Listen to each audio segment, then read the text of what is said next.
Assalamualaikum and hi everyone. Today, let's learn about the integration of trigonometric function. At the end of this lesson, you should be able to solve the integration of trigonometric functions. Before we begin, let's talk about these two tables. At the left-hand side, there are the basic trigonometric derivative and they are corresponding to the indefinite integrals. For example, we knew that the derivative of sine x is equal to cosine x. And we also have learned that to get the entire derivative, the integration is the backward process. So we have that the integral of cosine x dx is equal to sine x. We also have another 5 basic trigonometric derivatives that correspond to the indefinite integrals.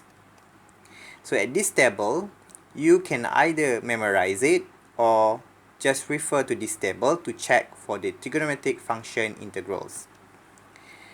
At the right side here, this table is called as the trigonometric identities, which you have already learned during your previous semester, if you still remember.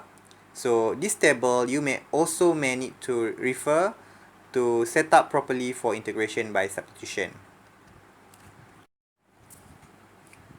In this subtopic, the difficulty is not with the actual integration itself, but sometimes you might find it difficult to set up the U substitution. So you need to learn some tricks to do so. To get the best picture on how to set up properly for the U substitution, so let's go for example 11. Evaluate the integral of sine cube x cosine square x dx. So as you can see here, the integrands are the product of two trigonometric functions. So we have to choose one of it as u, and then we try to differentiate it with respect to x. And then we know that the derivative of cos x is equal to negative sine x. Okay, and then we move the dx to the right hand side, then we get du is equal to negative sine x dx. So compare back to the original integral.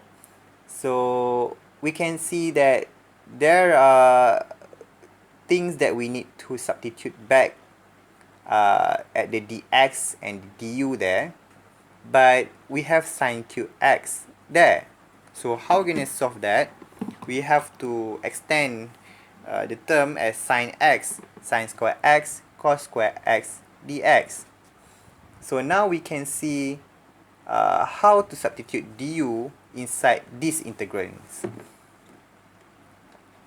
So we can actually get sine x dx is equal to negative du and substitute into these integrals. And then we get negative integral sine square x cos square x du. But still, we have two different trigonometric functions here. And how to solve it is by using the Pythagorean identities, which is sine square x plus cos square x is equal to 1. And then we get negative integral in bracket 1 minus cosine square x cosine square x du. And then remember that we have letting u is equal to cos x, and then substitute back to these integrants, then we will get negative integral in bracket 1 minus u square close bracket u square du. And then expand that u square, 1 multiplied by u square get u square, negative u square multiplied by u square, we get negative u to the power of 4 du. So here we can easily integrate in terms of u. So we get negative in bracket u cube over 3 minus u to the power of 5 over 5. And then simplify, we put plus c, and then substitute back u, we get negative cos cube x over 3 plus cos to the power of 5 x over 5 plus c. Example 12, show that the integral 0 up to pi over 2 e to the cos 2x sine 2x dx is equal to e square minus 1 over 2e. So basically this question we need to solve the left hand side equal to the answer to the right hand side. So we have to choose the best possible u so that the other integrand is pretty similar to the derivative of u. So let's say we choose u is equal to cos 2x, because we already know that the derivative of cos x is equal to negative sine x. So we're letting u is equal to cos 2x, and we know that its derivative is equal to sine 2x, and then differentiate again 2x, we get negative 2 sine 2x.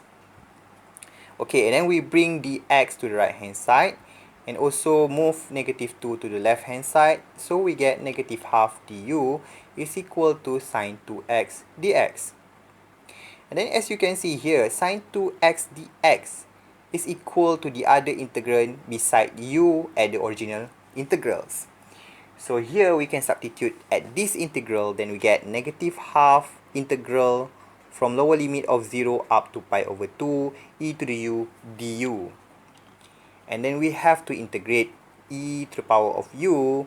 We get the same thing, e to the power of u. And then we must need to substitute back u.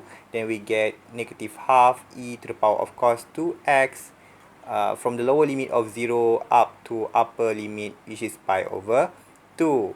Then we have to substitute pi over 2 minus substitution of 0, and then we get negative half in bracket e to the power of negative 1 minus e to the power of 1, and then we rearrange it, and then we multiply back with negative 1 over 2, and lastly we get e square minus 1 over 2e, which is similar like to the right hand side of the original integral there. Then we have shown the answer. That's all for today's subtopic. Let's check your comprehension.